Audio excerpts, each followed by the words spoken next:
The story of David and Celeste turned from a weird internet rumor into one of the darkest cases the online world has ever seen.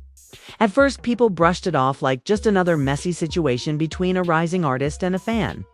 But what the feds uncovered painted a whole different picture. It started as a digital connection between a teenage boy chasing music dreams and a young girl who just happened to idealize him. But I tended in something straight out of a nightmare. The deeper investigators dug, the more disturbing the timeline became. Connecting lyrics, live streams, and missing person reports until it looked like David had written his own confession in real time. It all began somewhere around late 2021 and early 2022 when David, who was just 16 or 17 at the time, met Celeste online through Fortnite. What seemed like an innocent connection was already crossing. Celeste was only 11 or 12. That age gap was alarming, and it didn't take long before the internet and the authorities started watching closely. Then came March 28, 2022, when David dropped a track called Decide. Fans didn't think much of it at first, but the feds later pointed out lyrics like "Save Your Tears 7 years," which sounded suspiciously like he was hinting at her age and waiting for her to grow up. Creepy and calculated. Then, on September 7, 2022, Celeste's birthday, David released another track, Romantic. The timing felt too specific to ignore. Investigators flagged it as another sign that his obsession was becoming public by October. Discord chats between the two started circulating online with messages showing him searching for her in servers asking, "Celeste in here?" While she answered back casually. These messages painted a timeline of inappropriate contact that was impossible to defend. Things really started spiraling in 2023. A Twitch clip surfaced, showing David laughing with Celeste while talking about controversial stuff before panicking and begging her to delete the VOD. That one moment had investigators and fans side-eyeing him hard. Then, in February 2024, Celeste's mother officially reported her missing for the first time, right as online users were already calling David out, accusing him of messing with a 13-year-old and predicting the LAPD would catch up soon. Around that same time, new photos of David and Celeste started popping up, showing they were still together even while she was missing. By spring 2024, the situation got even darker. Celeste disappeared again, returned for a short while, and then vanished completely. Yet she kept showing up in the background of David's world. Backstage at his shows, on Discord chats, even hinted at in song references. Internet detectives were already on the trail before the feds even moved in, with people posting comments like, "Drop the one with the missing girl, Celeste." The internet was piecing together a case faster than the police. But what came next was beyond anything anyone expected. September 22-5. A body was found dismembered and stuffed in the trunk of a Tesla, a car registered directly to David. From there, everything exploded. The feds built their timeline and presented it like a slam dunk case. David's manager's house was raided. His record label dropped him immediately, and he went silent online, deleting Reddit posts, locking his Fortnite stats, and disappearing from streams. Every piece of evidence pointed straight to him, and it seemed like the story was over. But that's when the biggest twist hit. His own brother Caleb stepped in and flipped the entire case upside down. Caleb came forward saying the so-called airtight timeline the feds built might not be legit. According to him, the evidence that everyone thought proved David's guilt could actually show someone set him up. That statement shook the internet to its core. Suddenly, people didn't know who to believe. The same brother who shared stages and songs with David was now publicly questioning the investigation. But then the situation got even messier when rumors started spreading that Caleb was secretly working with the cops. Red threads exploded, accusing Caleb of being a snitch. Some claimed his lyrics lined up with the case, and blurry photos appeared online, supposedly showing him with Celeste. Backstage at one of David's shows, fans started debating if he had known more all along, or if he was just trying to clear his own name before things got worse. The LAPD hasn't confirmed anything officially, but the silence only fueled speculation.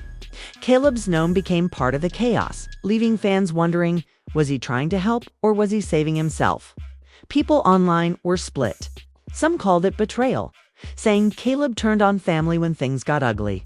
Others said he was doing what was right, trying to bring justice after seeing things go too far. Either way, one thing was certain. Caleb's move changed the entire energy around the case. Suddenly, David wasn't just facing legal trouble. He was facing betrayal from inside his own camp. Investigators reportedly began pulling lyrics, voicemails, and even tattoos as part of the growing evidence pile. Every small detail of David's life, every song, every photo, was now under a microscope. Still, the internet chaos wouldn't stop. With every post, every rumor, the truth got harder to see. From talk of pregnancy to wild theories about hidden clues in David's songs, social media turned the tragedy into a circus. But through all the noise, one thing stayed clear. The world had just witnessed the collapse of a teenage star's empire twisted up in obsession, betrayal, and possibly something even darker waiting to be uncovered. The internet went wild once Caleb's name got thrown into the mix. Every corner of Reddit, TikTok, and YouTube, I suddenly deep diving into his lyrics, hunting for hidden messages and posting side-by-side comparisons like detectives. Some said his verses contained secret jabs about Celeste, while others believed he was exposing his brother through music without saying his name. One rumor even claimed he was the one who helped police connect key dates and evidence, a move that would label him as the ultimate snitch in hip-hop culture. But while people online debated loyalty versus justice, Caleb stayed quiet, and that silence only made him look guiltier. Then came the storm of misinformation that made the whole case feel like a digital war zone. The first major rumor came from a viral post on X, formerly Twitter, that racked up millions of views overnight. It claimed Celeste had been pregnant when she died and that infant remains were found near David's property. The post exploded online, getting picked up by blogs and fan pages until it became the headline of the week. People started treating it like fact. Fans were heartbroken, saying this wasn't just a scandal. It was pure horror. But after days of chaos, investigators officially debunked the pregnancy rumor. There were no reports, no forensic confirmation, and no law enforcement sources backing it. It was pure fiction that spread faster than the truth could keep up. Still, the damage was done. The rumor had already painted David as something far darker than anyone imagined. Every thread, every clip, every breakdown made him look more like a villain in his own story. But the false stories didn't stop there. Soon, another narrative started trending about Celeste's aunt. And this one got messy fast. Screenshots surfaced, showing her bragging about gaining followers and posting shoutouts while using hashtags related to Celeste's death. Some accused her of clout chasing, while others said she was just trying to cope her own way. But the optics were bad. The internet doesn't forgive that kind of timing. People started questioning the whole family dynamic, wondering how so many could turn tragedy into attention. All this chaos made the truth even harder to find. On one side, you had federal agents quietly building a murder case, and on the other, you had millions of online detectives throwing out wild theories, half of which turned out fake. It became impossible to separate fact from fiction. But what most people didn't realize was that all that confusion might not be random. Some believe those false leads were part of a bigger cover-up, flooding the internet with noise so the real evidence would get buried. Every fake rumor distracted people from what really mattered, the facts connecting David directly to Celeste's death. And that's where things got sinister. While everyone online argued about rumors, the real evidence was hiding in plain sight inside David's music.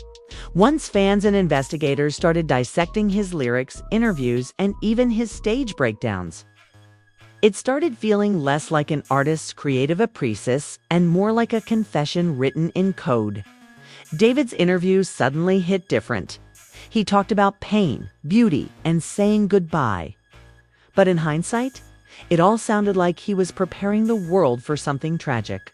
In an Old Days magazine interview, David opened up about his strict upbringing. His parents had pulled him out of school to homeschool him in a deeply religious household, keeping him isolated for most of his youth. He said that when he finally got famous and the money started rolling in, he finally felt free. But that new freedom seemed to unlock something darker inside him. People online started connecting that emotional shift to the start of his obsession with Celeste. It was like he replaced his isolation with her, and she became the center of High's entire world. The theory is that between October and January, David may have killed Celeste. Either right before or after finishing his last album, when people revisited his lyrics, things got even creepier. One song talked about love being beautiful for a time before fading away, and another referenced ascending to the next era. At first it sounded poetic, but now fans were hearing it as a goodbye. One interview. As a goodbye. One interview. Clip showed David explaining that his album Withered was about returning to where I came from. A haunting phrase that hit too close to home after Celeste's body was found. Then came the flower references, one of the darkest clues in this entire case. His project Withered supposedly transitions into a deluxe version called Japanese Lily. Fans later learned that in Japanese culture, the red spider lily symbolizes death, mourning, and the separation between life and death. It blooms right as summer fades into fall, the same period Celeste was last seen alive. Fans couldn't ignore that timing. Was it a coincidence or a chilling message hidden in plain sight?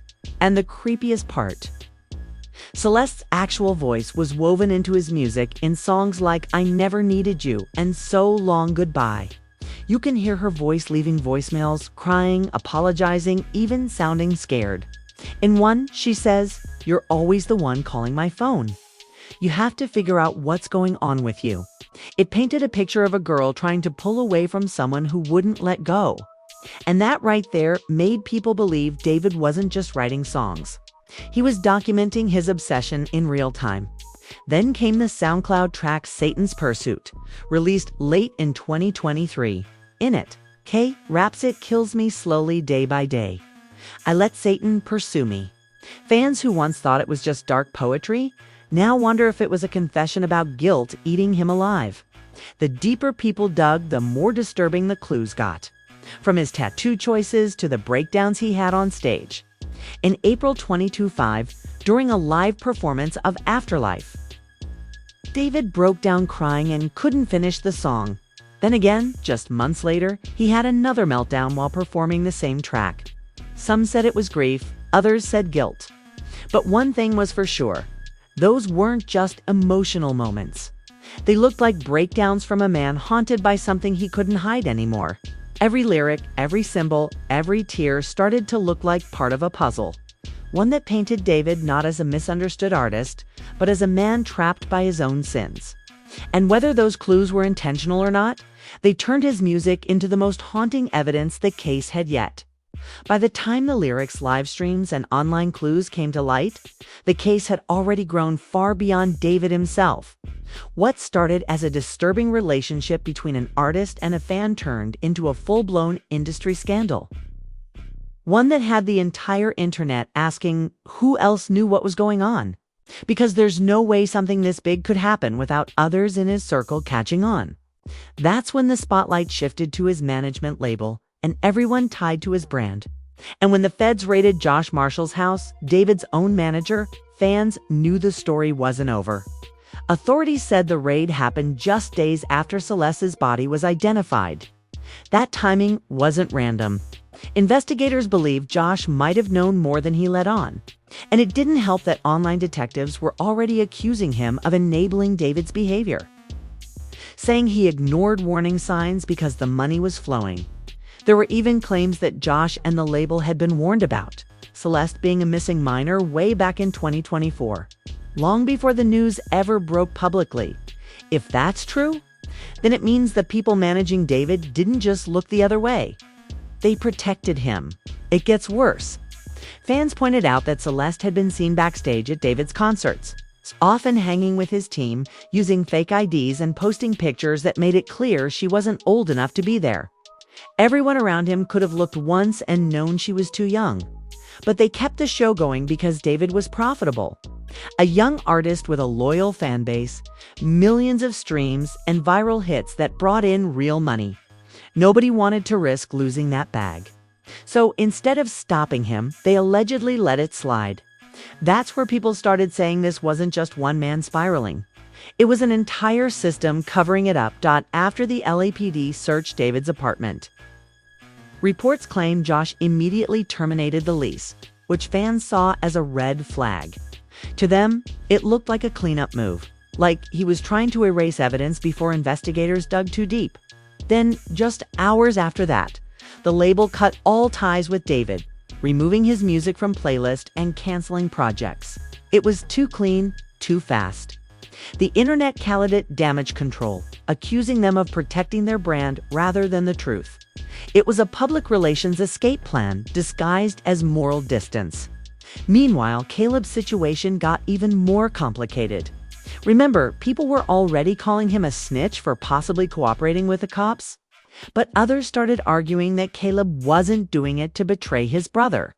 He was doing it to save himself. Because if the feds were circling the entire camp, his only way out might have been to cooperate. Maybe he knew things were about to explode and wanted to separate himself before investigators connected him, too. Some even believed Caleb had inside info about how the label handled things and might have leaked that to the authorities. Either way, the entire family dynamic turned into chaos. Loyalty was dead and survival became the only goal. At that point, every theory was on the table. People online speculated that Caleb was secretly feeding info to prosecutors, while others thought he was just trying to clean up his own image. But the irony was wild. The same brother calling out the timeline might have been helping build it. And the craziest part, none of this was officially confirmed. The LAPD never went on record about Caleb cooperating, which only made the rumors stronger. Fans started treating this case like a Netflix series, breaking it down frame by frame, trying to decide who to believe. As the weeks passed, the chaos only deepened. Fans began revisiting old interviews, deleted tweets, even random background sounds from David's Twitch streams. Some thought they could hear Celeste's voice in the background of certain clips. Others swore there were subliminal messages buried in unreleased demos. The obsession to find the truth turned the internet into a 24-hour investigation board. Everyone wanted to be the first to crack the case. But nobody realized that the deeper they dug, the darker it got. One detail that stuck out most was David's consistent obsession with symbolism. The flower references, the invisible string theory, the idea of a bond that never breaks, even when it's toxic. All of it painted him as a man haunted by a love he couldn't let go of. In one interview, David mentioned that the concept of Zong from Korean culture fascinated him. The kind of emotional connection that lasts beyond life and death. Fans started wondering if that's what he thought he had with Celeste. To them, his songs weren't love letters.